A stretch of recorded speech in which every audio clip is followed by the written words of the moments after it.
Avant que tu ne puisses penser que tu as une vie chaotique, fais un petit tour au cimetière. Quand tu vas écouter les silences qu'il y a au cimetière, toi-même tu vas sortir de là en train de louer le Seigneur. Alléluia, alléluia. Et quand tu loues le Seigneur, derrière tu dis, arrière de moi, esprit des morts. Parce que tu vas réaliser que la vie ne tient qu'à un fil. Si on est vivant, c'est une énorme grâce. Tu devrais à un moment donné arrêter un peu de regarder à ce que tu n'as pas. Et tu dis, Seigneur, je peux parler, je te rends grâce. Seigneur, je peux respirer, je te rends grâce. Avant d'entrer à ce culte, j'ai un peu traîné parce que j'étais en train de prier pour un monsieur qui a fait un accident grave. Alors que je lui avais donné ce message quand j'étais en voyage, un accident terrible. On ne sait même pas s'il va s'en sortir. J'étais en train de prophétiser sur lui. On était en train de coudre le monsieur pendant que le téléphone était là. Sa femme a pleuré. Elle a dit, mettez même son téléphone à l'oreille pendant que vous travaillez, qu'il entende seulement la déclaration prophétique. Alors que ce matin, le monsieur est sorti normal. Il avait ses petites courses à faire. Il se disait, il va faire les courses rapidement. Et puis, il va continuer son premier culte à la Cité Verte. Un accident terrible. La dame pleure horriblement. Ne joue pas avec la grâce. Arrête de te plaindre comme un gamin. Arrête de te plaindre comme une petite fille. Tu es enfant de Dieu, mais tu es encore comme un enfant. Tu dois grandir et être un fils. Ce qu'il t'a donné, c'est trop grand. C'est trop. La maman pleurait, elle me dit, maman Joël, je ne peux pas être veuve. Maman Joël, je lui ai dit, c'est Jésus, c'est Jésus. Elle me dit, maman Joël, ne me fais pas ça. Je dis, c'est pas moi. C'est Jésus qui a la vie des hommes entre ses mains. Malgré ma compassion pour elle, je ne peux rien à part prier. Toi, tu joues avec la grâce et tu viens te plaindre. Tu viens te plaindre que quoi? Tu viens te plaindre de quoi? Toi, tu as encore ton mari à tes côtés. Tu te plains de quoi? Certains ce matin ont perdu leur femme. Et même avant le coucher du soleil, certains seront veufs. Toi, tu te plains de quoi? À cause des caprices de la vie. Que quelqu'un dise les caprices de la vie. Les caprices de la vie peuvent se régler, mon frère. Et laisse-moi d'ailleurs te dire une intelligence, mon fils. Comme tu les appelles caprices, des fois ça peut venir ou n'est pas. Et si ça ne vient pas, c'est pas grave. Est-ce que quelqu'un m'entend? Oh non, aujourd'hui mes enfants n'ont pas mangé le bleu bon. Et alors? Ce n'est pas ce que tu voulais, mais ce sont les caprices de la vie. Et alors? Ce n'est pas pour autant qu'ils seront inférieurs dans la société. Je prêchais quelque part et j'ai dit ceci, je te le dis aussi. Le dernier en classe n'est pas le dernier dans la vie.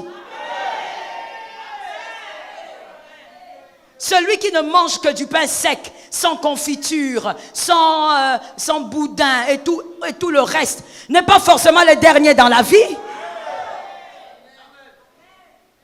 Lorsque Dieu permet certaines circonstances, vis-les avec foi. Il sait que c'est dur, voilà pourquoi il t'a donné le Saint-Esprit. Le Saint-Esprit te soutiendra. Mais arrête de te plaindre. Il y a pire que ta situation. La situation de ton voisin peut te condamner. Arrête de te plaindre. Non, moi j'ai 25 ans. Ma situation n'est pas claire. Quelle situation? Quelle situation? Je vais te raconter une situation qui n'était pas claire. Un monsieur. Sa situation vraiment n'était pas claire, hein, maintenant quand j'y pense. Non. Je te raconte ça. Puisque c'est dans la Bible, tu peux lire. Cet homme naît. Et quand il naît à une époque où on décide de tuer tous les bébés mâles. Sa maman, Yokebed, le cache dans le Nil.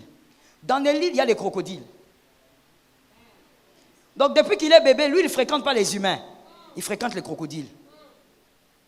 Le combat a commencé depuis qu'il est bébé. On le prend, on l'amène au palais.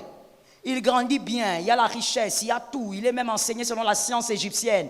Il est très érudit, tout marche bien. À un certain âge, il veut aider quelqu'un parce qu'il a mal, on fouette. Et quand il veut aider, il tue un Égyptien, il fuit. Le jeune homme commence la galère. Quand il fuit, il se retrouve chez les Madianites. Il arrive là-bas. Il commence à s'occuper de brebis de Jéthro. Il s'est marié à la fille de Jéthro. Alors tu vas faire comment? Puisque tu es venu là, épouse une fille. Comment tu vas faire? On va te la donner. Tu ne vas pas refuser. Toi, tu as nulle part pour aller. Il faut prendre celle-ci. La Bible... Regardez, la Bible ne nous dit même pas que Moïse tomba amoureux. Non, mais est-ce que la Bible ne le dit pas pour Jacob? Pour Jacob, on a dit. Donc si c'était le cas, on allait dire.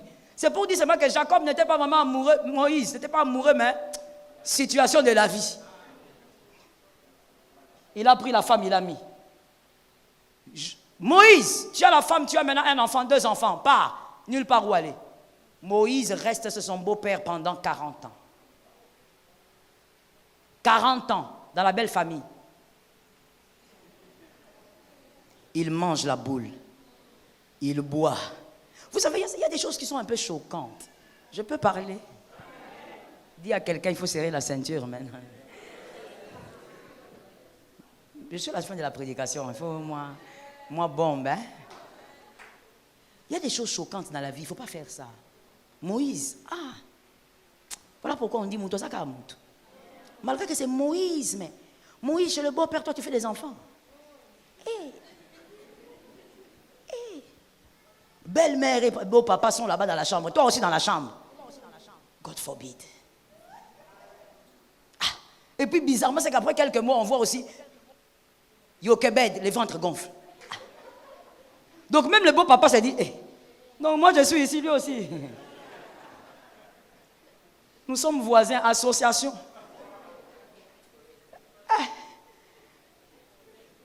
Là, tu vas écouter le silence total dans la maison. Vers 17h. Tant qu'on calme. 17h, 18h, silence. Batoubaza, silence. Personne ne répond. Chacun est en train de faire l'ouvrage du Seigneur. Pourquoi tu me regardes comme ça? Toi, tu ne connais pas ce que je dis ici. Toi, tu connais même plus que ce que moi je dis ici. On se connaît ici, là. Donc, les deux couples font les ouvrages du Seigneur. Et tout ça chez le beau-père. Et puis, Moïse n'a même pas l'audace. Il va aller dire à son beau-père, ma femme va bientôt accoucher. La femme accouche, premier enfant. Deuxième enfant, seulement là-bas. Maman, pas 5 ans. 40 ans. Dans la belle famille. 40 ans. C'est là que Dieu, un jour, maintenant, va le récupérer. Après 80 ans. Un homme de 80 ans, c'est là que Dieu l'appelle. Mais tout ce temps, il était dans la belle famille pendant 40 ans. Toi, est-ce que ta vie n'est pas claire? Qu'est-ce que tu racontes? Qu'est-ce que tu racontes? Moïse ne mangeait pas selon son goût. Il mangeait selon le goût de Jéthro. Mais c'est lui le papa de la maison. C'est lui le papa. Il dit, aujourd'hui, on va manger le mouton bleu. Si ça existait. On mange le mouton que lui choisit. D'ailleurs, c'est son troupeau. Moïse, toi, tu vas venir donner des ordres ici. Comment? Chez le beau-père. C'est pour te dire ceci. Je veux tuer aussi cet évangile qui est distillé par le diable. Écoute, toutes les souffrances ne sont pas les liens. Toutes les souffrances ne sont pas les malédictions des familles. Il y a des souffrances bizarres comme celui de Moïse là. Des bizarreries que Dieu peut permettre. Pourquoi? Parce qu'il veut te broyer. Je vous ai dit que Moïse était prince d'Égypte. Il avait une très grande gloire, une très grande intelligence. On devait broyer sa fierté là. Dieu devait broyer ça. Quand Dieu sent que tu as trop de fierté par rapport à là où il t'amène, il va te broyer par la souffrance. Il va t'écraser par la souffrance. Tout homme avec qui Dieu marche, il est d'abord broyé par la souffrance. Frère, l'humilité va venir par la souffrance. Je finis en te disant, lorsque tu as une foi ferme, tu dépends de Dieu et non des circonstances. Votre foi ne réside pas sur les hommes, mais sur Dieu. Vous n'aurez pas les yeux braqués sur les hommes. Qui va m'aider? Qui? Non, personne ne va t'aider. C'est Dieu qui va décider. Que quelqu'un dise, c'est Dieu qui va décider. Lorsqu'on a une foi persévérante, on est véritablement ancré dans le Seigneur. On s'en fout de ce que peut dire le serpent dans le jardin d'Éden. Même si le serpent parle, distille des mensonges, toi tu restes ferme. Tu sais que c'est Jésus qui a raison. Même si le diable te dit rien ne va arriver, toi tu dis tu es un menteur. Jésus avait déjà parlé. N'oublie jamais ce que Jésus dit. Et lorsqu'on croit fermement, votre destinée en Christ est assurée. Et je mets une virgule en disant, il y aura des surprises. Mon fils vient de me taper la salutation du corona. Il y aura des surprises. Cette année, ah, tu as capté. Cette année, il y aura des surprises. Dieu est un Dieu de surprises. C'est pourquoi aussi nous l'aimons. Quelque part, c'est pourquoi aussi nous l'aimons. Nous l'aimons pour plusieurs raisons, mais pour ça aussi. Parce qu'il est le Dieu de surprises. Il est le Dieu, même s'il ne dit rien, il va toujours faire une surprise. Il est le Dieu qui prend l'orpheline et qui l'amène à être reine. Il est le Dieu de surprises. Je dis à quelqu'un, je sens ça dans mon esprit. Tu vois ton enfant là, ne le néglige pas. On ne sait pas qui est ton fils. On ne sait pas qui est ta fille. Peut-être que c'est une future Esther. On ne sait jamais. Dieu est un Dieu de surprises. Cette année même, je prophétise que Dieu t'accorde tes surprises. Que Dieu t'accorde ta part. Que Dieu t'accorde tes victoires. Que Dieu t'accorde tes miracles. Que Dieu t'accorde tes changements. Qu'Adonai t'accorde tes surprises. Que Jésus te bénisse. Que Jésus bénisse sa parole.